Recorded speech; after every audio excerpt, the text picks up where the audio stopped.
Pernah nggak sih kalian berpikir kenapa suatu peradaban bisa maju, terus tiba-tiba bisa runtuh? Atau kenapa suatu negara atau bangsa bisa kuat dalam satu era, tapi malah lemah di era berikutnya? Ratusan tahun sebelum ilmu sosiologi modern lahir, ada satu tokoh yang sudah memikirkan itu semua. Namanya Ibnu Khaldun.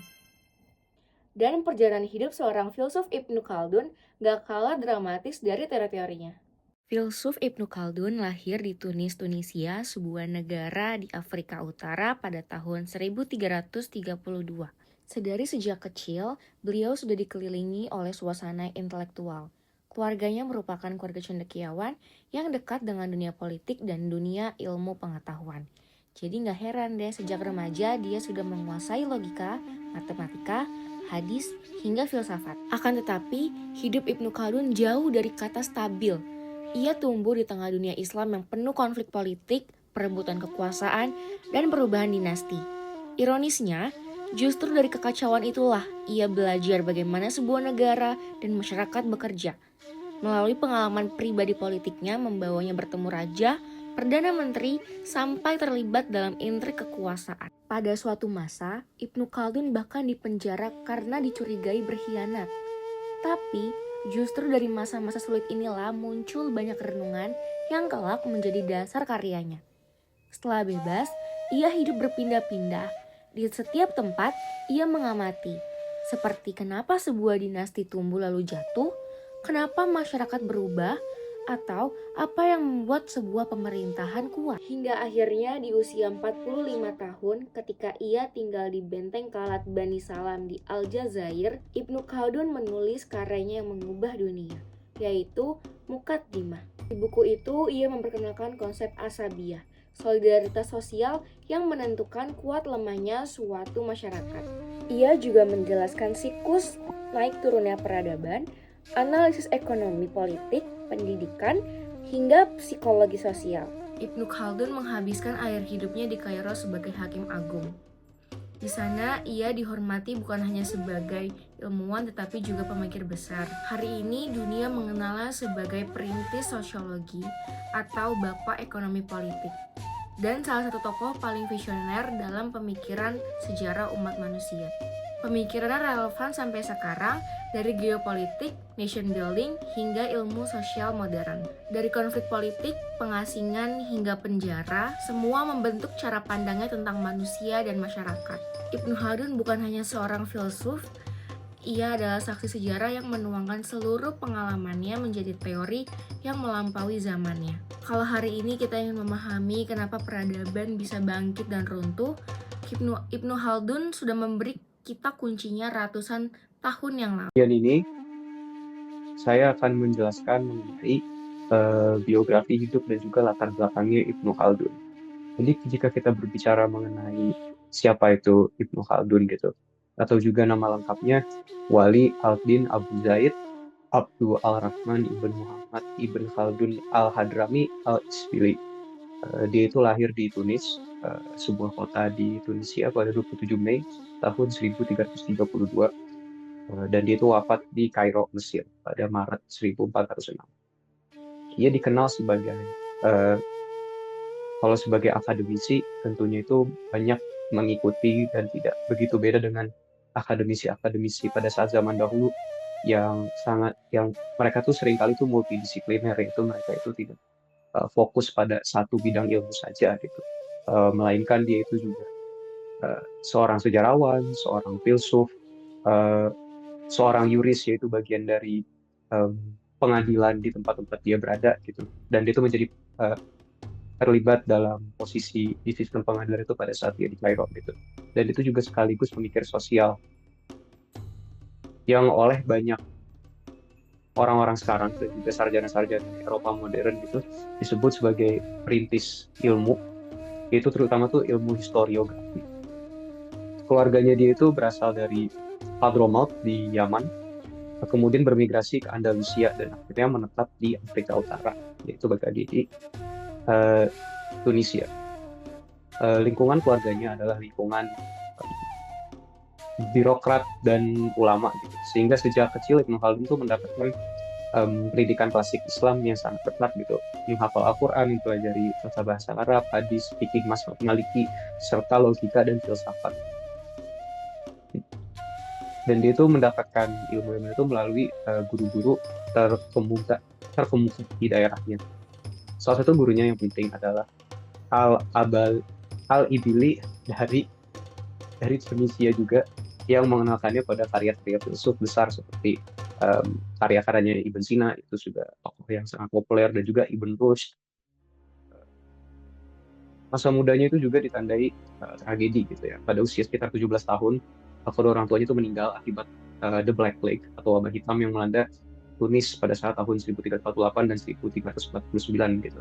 Dan saya rasa pengalaman itu membentuk bagaimana cara dia berpikir gitu. Kalau kita melihat dari banyak tulisan-tulisan dia itu sangat sekali fokus terhadap siklus sejarah, terutama berhubungan seperti kepada dinasti-dinasti dan kerajaan, bahwa setiap kerajaan itu akan ada masanya dan pada suatu saat itu akan hancur, di mana dia tuh mengatakan bahwa salah satu faktor hancurnya sebuah pemerintahan, sebuah kerajaan itu uh, wabah gitu.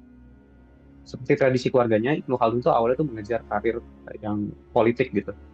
Itu sangat sekali bisa kita lihat itu di em, masa-masa muda dewasanya dia gitu. Pada usia sekitar 20 tahunan dia bekerja di Istana Hafsid di Tunis sebagai Khatib Al-Alamah, yaitu penulis kaligrafi resmi dokumen kenegaraan. Lama kemudian dia juga pindah ke Fez di bawah dinasti Marinid dan sempat dipenjara hampir 2 tahun karena uh, kompleksitas politik istana. Ibnu Khaldun juga sempat terlibat dalam dunia diplomasi lintas batas negara dan dinasti ya. Dia itu sempat salah satu pekerjaan diplomat yang paling terkenal itu jadi itu ke Granada di Andalusia atau sekarang Spanyol ya, dan menjadi penasehat Sultan Nasrid. Kemudian dia kembali lagi ke Afrika Utara. Kehidupan dia di fase ini sangat uh, banyak bergerak ya, secara geografis dan juga secara jabatan gitu. Uh, Dia itu banyak naik turun jabatan, keluar masuk istana, dan berkali-kali mengalami pengasingan. Banyak penafsir kehidupannya seperti Robert Irwin dan Mehdi Guri menekankan bahwa pengalaman langsung melihat rapuhnya kekuasaan dan mudahnya dinasti runtuh itu menjadi um, salah satu yang membentuk gagasan-gagasan dia, sama seperti pengaruh wabah ya terhadap sebuah dinasti gitu. Oke, sekarang kita memasuki masa-masa akhir hidupnya Ibn Khaldun. Jadi seperti yang sudah kita bahas sebelumnya, dia itu sempat menjadi semacam diplomat, semacam envoy ya untuk yang bekerja di Andalusia atau modern day Spain. Tak lama setelah itu dia akan menjalani posisi politik atau jabatan terakhir dia, yaitu untuk Abu Hamu kedua, di mana dia itu bertugas di Aljazair, dan dia spesifik itu bertugas di Aljazair Timur. Lalu setelah itu mengingat bahwa dia sudah mulai tua, di Aljazair itu selama dia bertugas dia itu sudah menulis salah satu karya paling terkenalnya, yaitu Mukadimah. Mukadimah sendiri itu merupakan banyak tuh dari isi konsep-konsep dan teori-teori yang dia gunakan, seperti solidaritas kelompok dan juga bahwa sejarah itu bersifat sebuah siklus, dan juga labor theory dan hal-hal lain seperti itu. Tapi butuh diingat juga bahwa Mukadimah itu hanya merupakan pendahuluan bagi yang nanti itu menjadi baru karya magnum opusnya Ibn Khaldun, yaitu Kitab Al-Ibar. Kitab Al-Ibar itu, jadi Mukadimah itu hanya merupakan pendahuluan untuk nanti bukunya ini, dan buku ini tuh merupakan sejarah universal abad ke-14 yang punya Ibnu Khaldun, yang dia nantinya tuh selesaikan di Mesir. Di masa tua dia itu, balik lagi karena dia menyelesaikan buku tersebut, dia itu sudah meninggali posisi-posisi jabatan, posisi-posisi politik, dan dia itu lebih mementingkan untuk menulis gagasan-gagasan dia, dan juga fokus kepada tujuan-tujuan akademik gitu. Jadi Ibnu Khaldun, jika kita simpulkan itu, pada awal hidupnya itu sangat banyak kegiatan-kegiatan politik, kegiatan-kegiatan diplomatis, bekerja untuk dinasti-dinasti dan kerajaan-kerajaan yang banyak, sempat menjadi diplomat, sempat menjadi penasehat, sempat menjadi penulis, sempat menjadi banyak hal yang bersifat politik, dan secara jabatan itu bergerak sangat horizontal dan vertikal ya. Tetapi di masa akhirnya dia itu mulai lebih mementingkan tujuan-tujuan akademis dalam hidupnya. Dia itu lebih mulai menulis gagasan-gagasan dia, berusaha menyebarkan gagasan-gagasan dan ide dia, sampai akhirnya keluar Mukadimah dan yang akhirnya nanti menjadi kitab Al-Ibar, yaitu karya magnum opusnya. Selanjutnya adalah konsep-konsep utama filsafat Ibnu Khaldun yang tertuang dalam karyanya yaitu Mukadimah. Yang pertama ada ilmu peradaban atau Ilm al-Umron. Ilmu ini mempelajari tentang fenomena-fenomena sosial dan hukum-hukum yang mengendalikan perkembangan dan perubahan masyarakat, peradaban, dan juga negara. Ilmu ini mempelajari masyarakat atau al-umron sebagai subjek yang terpisah dan diatur oleh hukum-hukum yang ditentukan melalui penalaran dan observasi. Selanjutnya adalah solidaritas kelompok atau asabiyah. Ilmu ini merujuk pada solidaritas sosial, semangat kesatuan, ikatan kelompok yang kuat, yang menyatukan orang-orang dengan tujuan yang bersama, kepentingan bersama, nasib yang sama untuk pertahanan diri ataupun perebutan kekuasaan. Menurut Khaldun, asabiyah ini kekuatan yang mendorong utama di balik kebangkitan dan pendirian suatu negara atau dinasti, yaitu bersama kesamaan suku, ikatan darah, kesamaan nasib, ataupun juga perjanjian. Lalu yang ketiga ada siklus peradaban, yang mana Ibnu Khaldun merumuskan teori siklus, yaitu ada kelahiran, perkembangan, dan yang terakhir adalah keruntuhan.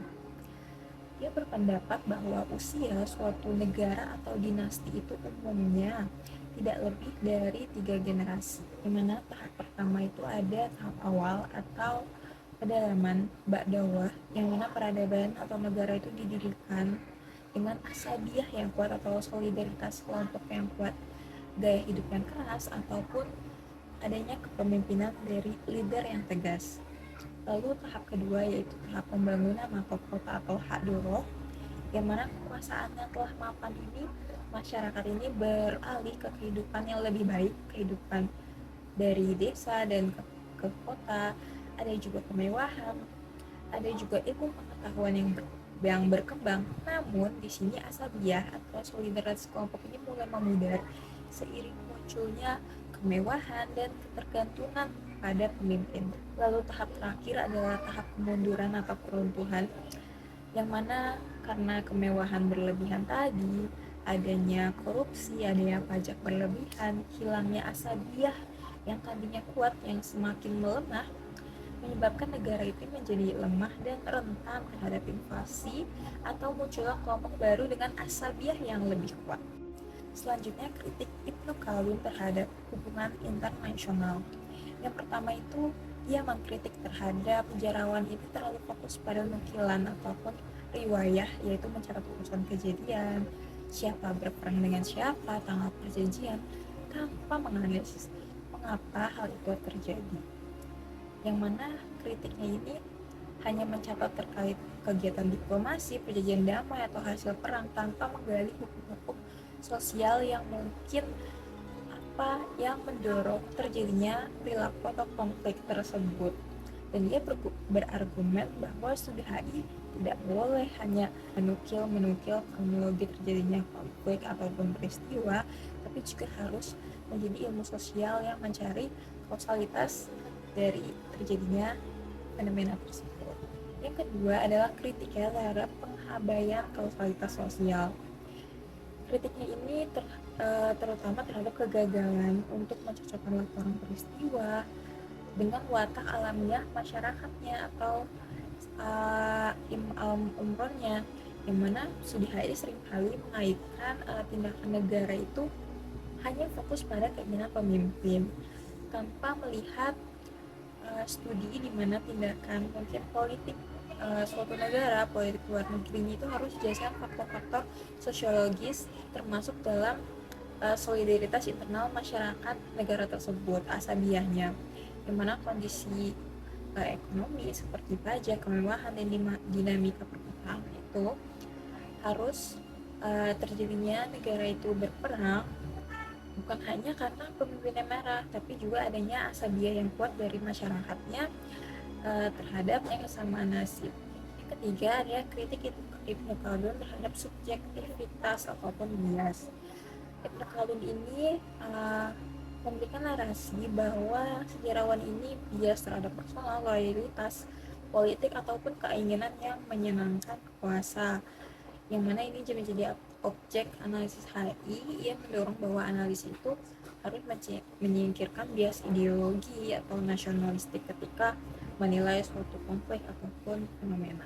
Selanjutnya ada aplikasi filsafat Ibnu Khaldun terhadap hubungan internasional. Yang pertama itu aplikasi konsep asabiah atau solidaritas kelompok, yang mana asabiah ini tidak lagi diartikan sebagai ikatan darah, tapi juga bisa sebagai kekuatan non material di sebuah negara, yang mana dengan sebuah negara dengan asabiah yang kuat akan memiliki hard power yang lebih daripada negara dengan asabiah yang mungkin kurang. Dan ini menjelaskan mengapa banyak negara-negara baru atau sedang bangkit gitu, rising power, yang mana bisa menggeser tahta negara-negara yang asabiahnya mungkin dinilai sudah memudar. Yang kedua ada aplikasi siklus peradaban atau transisi kekuasaan, di mana menurut Ibnu Khaldun kekuasaan suatu negara itu ada dari 3 tahap. Ada tahap awal ba'dawah dengan asabiah yang kuat, tahap kedua seperti masyarakat mulai berkembang, lalu tahap terakhir keruntuhan yang terjadi karena asabiahnya yang melemah. Ini memberikan prediksi struktural bahwa kekuasaan besar yang dominan itu pasti akan melemah nantinya dari internalnya, dari asabiah masyarakatnya, menjadikan rentan terhadap tantangan-tantangan atau rising power yang baru. Yang terakhir ada aplikasi Imam Imron, yaitu ilmu peradaban yang ini menekankan hukum-hukum sosial yang universal. Ini mendukung variabel-variabel sosial, ekonomi, demografi itu sebagai faktor penjelas bagi perilaku negara untuk bertindak terhadap konflik atau terhadap fenomena yang terjadi. Tidak hanya berpegangan pada ideologi, politik atau sifat pemimpinnya saja, tapi hanya harus bisa memprediksi interaksi negara dan termaksud juga kondisi internal mereka seperti asabiah dari masyarakat internalnya. Setelah memahami konsep-konsep utama, kritik awal, dan berbagai penerapan filsafat Ibnu Khaldun dalam hubungan internasional kontemporer, kini saatnya bergeser ke pertanyaan yang lebih reflektif. Sejauh apa filsafat ini bekerja, dan di titik mana ia mulai kehilangan ketajamannya. Bagian ini akan menyoroti 2 sisi yang tak terpisahkan, yaitu kelebihan filsafat Ibnu Khaldun dan batasannya dalam membaca dinamika hubungan internasional modern. Patut digarisbawahi bahwa meskipun gagasan Ibnu Khaldun tidak secara langsung membentuk teori-teori internasional modern, karena ia hidup berabad-abad sebelum disiplin ini muncul, pemikirannya tetap memberikan kontribusi intelektual tidak langsung yang sangat penting bagi dunia hubungan internasional. Para akademisi seperti Fedayeh, dalam penelitiannya yang berjudul Ibnu Khaldun's Contribution to the Study of the Social Dynamics of International Relations, berargumen bahwa analisis Ibnu Khaldun mengenai variabel sosial dan ekonomi memberikan fondasi awal bagi pemahaman tentang bagaimana peradaban naik turun, bagaimana peradaban dunia berubah, dan bagaimana kekuasaan bekerja. Hal ini mirip sekali dengan intuisi dasar dari paham realisme. Ibnu Khaldun mengenalkan konsep asabiah, yaitu konsep solidaritas sosial yang menyatukan kelompok, membangun kesadaran kolektif, dan menciptakan rasa nasib bersama. Kekuatan ini mempengaruhi pembentukan, stabilitas, dan bahkan keruntuhan sebuah negara.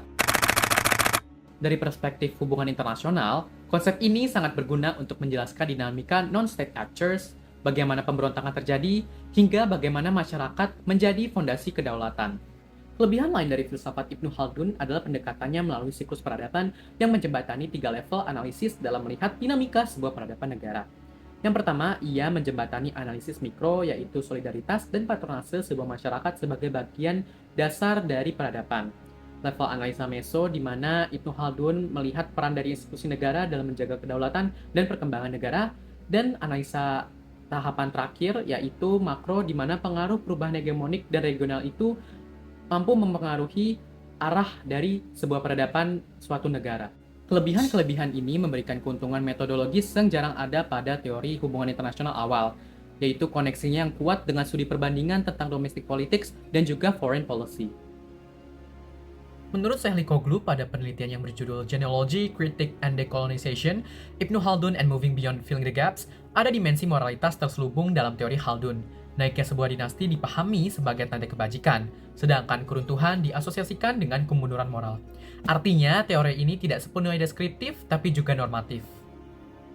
Selain itu, Ibnu Khaldun hampir tidak mengkritisi kekuasaan, kekerasan, mekanisme eksklusi, dan struktur dominasi yang tidak dibahas secara mendalam dalam pendekatannya.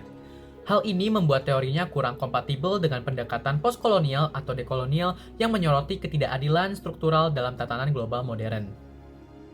Penelitian Say dan Thomas pada tahun 2025 menekankan bahwa asabiah itu eksklusif, berbasis solidaritas in-group yang mengandalkan keberadaan out-group. Ketika Say dan Thomas meneliti krisis tataran liberal internasional, mereka menemukan bahwa runtuhnya liberal asabiah itu tidak otomatis menciptakan tatanan yang lebih egaliter. Kelompok penentang seperti asabiah Tiongkok pun memiliki asabiah yang etnosentris. Artinya, siklus perubahan dalam teori Khaldun hanya rotasi kekuasaan antar kelompok yang sama-sama eksklusif, bukan progres normatif menuju tatanan dunia yang lebih adil. Khaldun tidak menawarkan solusi institusional ataupun normatif untuk menciptakan tatanan global yang lebih inklusif. Ia menjelaskan bagaimana peradaban ataupun kekuasaan naik dan turun, tetapi ia tidak memberikan jawaban bagaimana membangun sistem yang lebih adil. Jika kita menganalisis kejatuhan pemerintahan Afghanistan tahun 2021, fenomena ini bukan hanya sekedar pergantian rezim. Dari kacamata Ibnu Khaldun, peristiwa ini adalah contoh sempurna bagaimana sebuah negara runtuh saat 3 pilar utamanya melemah: asabiah, legitimasi, dan kapasitas. Dalam kerangka Ibnu Khaldun, kekuatan utama kelompok politik bukan senjata ataupun logistik, tetapi asabiah, solidaritas sosial yang memungkinkan aktor politik bertindak sebagai satu kesatuan. Taliban memiliki pilar asabiah yang kuat karena mereka basisnya adalah kelompok suku dan jaringan pedesaan yang saling terikat. Memiliki kepemimpinan yang dianggap legitimate secara kultural dan identitas moral yang disepakati dan dipertahankan bersama. Dibandingkan dengan pemerintah Afghanistan yang didukung oleh Barat, asabiahnya lemah. Personelnya berasal dari kota besar, dipengaruhi kepentingan politik, ekonomi, dan patronase. Mereka tidak memiliki solidaritas moral yang sama dengan Taliban. Hasilnya, negara terlihat besar tetapi rapuh. Ibnu Khaldun menjelaskan bahwa kekuatan politik baru hampir selalu muncul dari pinggiran. Kelompok yang hidup keras, disiplin, dan sederhana, sehingga mereka memiliki solidaritas yang lebih kuat. Sementara pusat kekuasaan cenderung hidup dalam kemewahan dan kehilangan daya juangnya. Hal inilah yang persis terjadi di Afghanistan. Rezim pusat di Kabul semakin terputus dari masyarakat luar kota, hidup dalam gelembung dolar asing, dan korupsi merajalela. Elit politik pun tidak memiliki kedekatan sosial dengan rakyatnya. Taliban sebaliknya, mereka beroperasi dari pinggiran wilayah-wilayah desa, mulai dari pegunungan, dan mereka juga mengantongi etno-religius yang jarang tersentuh negara. Saat solidaritas pusat melemah, pinggiran menguat, hingga akhirnya menaklukkan pusat. Fenomena ini sesuai dengan pendekatan siklus oleh Ibnu Khaldun. Salah satu tesis paling penting dari Ibnu Khaldun adalah bahwa kemewahan, ketergantungan pada sumber daya eksternal, dan gaya hidup mewah membuat negara kehilangan energi kolektifnya. Khaldun menyebut ini sebagai proses fasad, yaitu pembusukan politik. Dalam kasus ini, kita dapat menemukan pola yang sama. Selama 2 dekade, rezim Afghanistan menerima dana miliaran dolar dari negara barat, khususnya Amerika Serikat. Namun, tanpa kapasitas institusional, uang itu menciptakan birokrasi yang gemuk, patronase politik, dan gaya hidup elit yang sangat jauh dari realitas masyarakat. Bagi Ibnu Khaldun, ketika elit negara kehilangan kedisiplinan dan integritas, asabiah mereka hilang. Dan begitu titik ini tercapai, bangsa itu hanya perlu menunggu waktu untuk jatuh. Ibnu Khaldun menekankan bahwa kekuasaan tidak bertahan lama jika tidak memiliki legitimasi moral di mata masyarakat. Rezim Afghanistan dipersepsikan sebagai produk intervensi asing, korup, dan tidak merepresentasikan identitas sosial mayoritas. Taliban justru tampil sebagai aktor dengan legitimasi historis dan moral bagi sebagian besar kelompok di pedesaan. Meskipun perspektif ini tentunya problematik. Tetapi, dari sudut pandang teori Khaldun, legitimasi moral ini adalah bahan bakar utama bagi asabiah. Jika kita menggunakan kerangka Ibnu Khaldun dalam menganalisa fenomena ini, kejatuhan Afghanistan mengikuti pola klasik. Dari siklus peradaban dijelaskan terdapat fase rise, Dan dalam kasus ini, Taliban awalnya adalah kekuatan pinggiran yang terorganisir dari tahun 1994. Selanjutnya, pola consolidation. Rezim pasca 2001 membangun negara baru dengan dukungan internasional. Setelahnya, rezim pemerintah jatuh dalam corruption and luxury, yang dimana elit tenggelam dalam patronase sehingga mereka kehilangan solidaritas sosial. Dan pada akhirnya, collapse, yang dimana pusat yang rapuh jatuh hanya dalam 10 hari di tahun 2021. Jadi, analisis Ibnu Khaldun bukan hanya relevan, tetapi hampir seperti memprediksi mekanismenya dengan menggunakan pola siklus peradaban tersebut. Banyak orang bertanya, bagaimana mungkin negara yang didukung oleh Amerika Serikat selama 20 tahun runtuh hanya dalam 11 hari? Menurut kerangka Khaldun, hal ini sepenuhnya masuk akal. Ketika negara kehilangan asabiah, kehilangan kedisiplinan, dan kehilangan legitimasi, negara tidak runtuh secara bertahap, tetapi bisa runtuh secara seketika, karena fondasi sosialnya sudah lama kosong. Ibnu Khaldun menyebut kondisi ini sebagai the moment of final dissolution, di mana ketika negara hanya menjadi simbol yang tidak memiliki ruh. Jadi, melalui studi kasus Afghanistan, fenomena ini memperlihatkan bagaimana teori 648 tahun lalu bisa tetap relevan hingga hari ini. Bukan karena Ibnu Khaldun menjelaskan geopolitik modern secara literal, tetapi karena Khaldun mampu menangkap dinamika paling dasar dari kekuasaan manusia, melalui solidaritas, legitimasi, dan moralitas, serta siklus naik turunnya negara.